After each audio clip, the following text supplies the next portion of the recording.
जय भीम मित्र। परभणी येथील निषेध नोंदवित असताना एक आमचा भीम सैनिक पोलीस कोठडीमध्ये ज्या पोलीसवाल्यांनी मारहाण करून त्या आमच्या सैनिकांना जीव मारला आहे, या निषेधार्थ आनंदराज आंबेडकरांनी बंदचं आवाहन केलेलं आहे। महाराष्ट्र बंद, त्या आव्हानालाच आम्ही पेलं तिथे पुसत उद्या कडक बंदचं आव्हान करत आहोत। सर्व समाज बांधव आणि संविधान प्रेमी याच्यात सामील होऊन शांततेचं सहकार्य करून आपले प्रतिष्ठाने, आपली दुकाने, आपली हातगाडे, आपल्या गाड्या बंद करून या बंदला, या कडकडीत बंदला जाहीर समर्थन करतील, सपोर्ट करतील।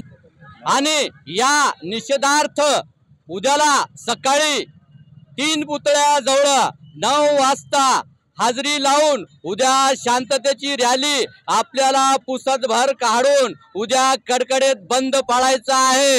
या सर्व भीम सैनिकांना आणि संविधान प्रेमींना कडकडीचं आव्हान आहे। जय भीम।